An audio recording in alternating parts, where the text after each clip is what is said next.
Did you know that Riley's imaginary boyfriend probably exists, and she might meet him in Inside Out too? Well, that's what she believes. When we peek into the girl's mind at the imaginary boyfriend machine, we see an ideal boy who appears and says he'd die for Riley. But besides that, he mentions something quite interesting. He's from Canada. Who the heck is that? Imaginary boyfriend. I would die for Riley. I've never seen him before. I live in Canada.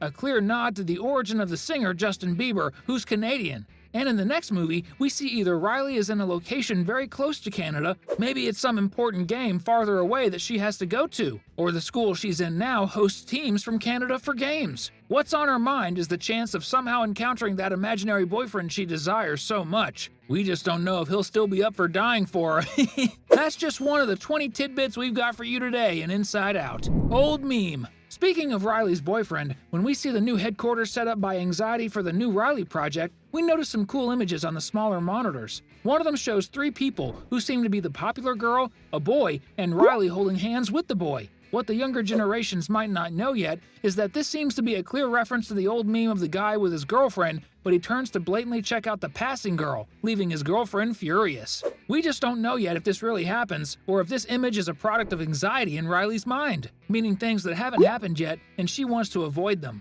If it's imaginary, maybe the boy is exactly the imaginary boyfriend from Canada.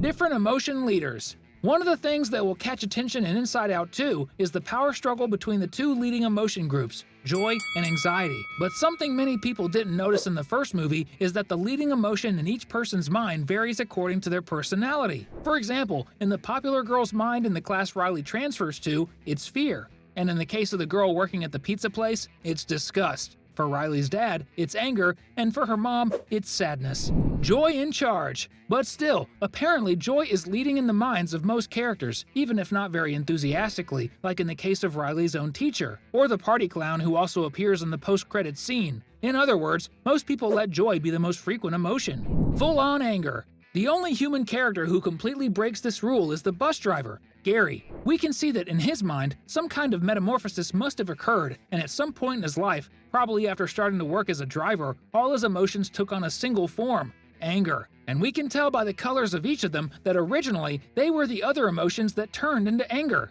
That's quite interesting because it sets a precedent for a theory that emotions can change shape over time. Don't you agree? Now here's a tip. Subscribe to our channel here so you won't miss our amazing upcoming videos about cartoons and animated movies. Different titles.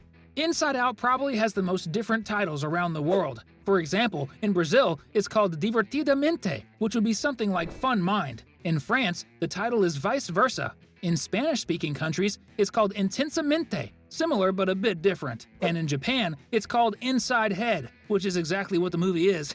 World map. Remember that scene where Riley introduces herself at her new school? Most of us probably didn't even pay attention, but behind Riley, there's a world map. Quite normal for a classroom. But the detail is, why are some places marked on it? Simple! The marked places are locations that have already been represented in previous Pixar movies. Like, for example, we can see a marking in the Amazon region, the place that inspired the creation of Paradise Falls and Up. Toy Story. Since we're metaphorically, of course, in Riley's class, we found a really cool reference to the company's biggest franchise, Toy Story. The boy talking to the popular girl group in class apparently is wearing a camo shirt with lots of stains. But if you look closely, you'll notice that the stains actually resemble some of Andy's toys, like Rex on his left sleeve. Toy Story again. Inside Out is full of references to Toy Story. You could make a whole video just about that. But let's just mention one more crossover reference between the 2 movies. Did you know that Riley's last name, Anderson, is the same last name as Bonnie from Toy Story, who's called Bonnie Anderson? Both were inspired by the Pixar employee named Darla Anderson. So, she was honored not once, but twice. She's got some serious cred, huh? Pixar's Founding. Moreover, the boy sitting behind Riley makes a reference to Pixar's founding. His shirt says 86, and that's exactly the year the leading creator of computer-animated feature films was founded, even before becoming part of Pixar. Disgust, embarrassment, and anxiety. In the first movie, disgust is portrayed and defined as the emotion whose main function is to prevent Riley from exposing herself to things that can harm her physically or socially. But now in the second movie, embarrassment is going to share some of those functions with her, as it will be the emotion that makes Riley avoid feeling embarrassed, covering the social aspect for the girl, not to mention anxiety, which might also get involved in this part by planning the girl's future, avoiding things that could either be gross or embarrassing.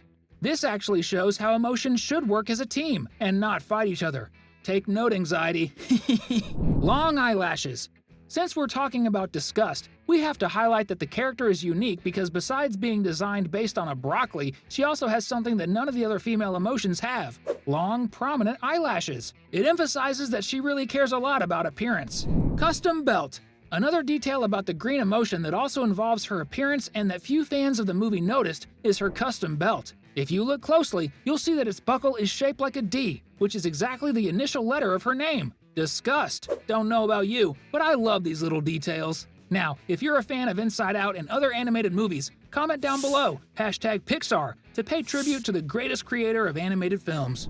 Child Riley. One of the most complicated things is to find voice actors for children and babies. And that's exactly why Pixar decided that for dubbing Riley in her younger version, they would use another strategy: recycling. The company simply reused audio from Boo's voice actors from Monsters, Inc. that hadn't been used in the film and placed them in the quick scenes of the younger Riley. Hockey rink. The hockey rink where we see Riley playing at the end of the first movie and the beginning of the second really exists and is actually located in San Francisco. To be exact, it's in a very specific place, inside the Walt Disney Family Museum. So if you think there's nothing wrong with sucking up to the boss a little, the folks at Pixar agree with you. Acne. If there's something every teenager has to face sooner or later, it's acne. If you haven't experienced it yet, don't worry, your time will come.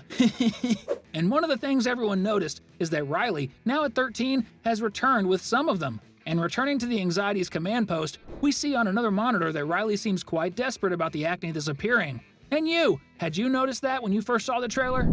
Protagonists. Inside Out was the second Pixar film, which is different from Disney, to have a single girl as the protagonist. The first was Brave, released almost 3 years earlier in 2012. And between the gap of the first movie and Inside Out 2, which was 9 years, in that same mold, Finding Dory in 2016, with Dory as the main character, and Turning Red in 2022, with the beloved Mai Lee as the key protagonist of the film. Riley appears briefly in both films, but the only one who's a two-time protagonist for now is Riley herself. The emergence of sadness. Originally, sadness wouldn't even be one of the emotions in the movie. In fact, she was conceived by Pete Docter after he felt he couldn't progress with the idea while the movie was already in development. So, he became, guess what, extremely sad, mainly because he thought he would be fired. Then the next day, he introduced the character into the film, and from then on, things started to flow much better. And not only was his job retained, but today, he's just the big boss at Pixar. He must be immensely grateful to Sadness.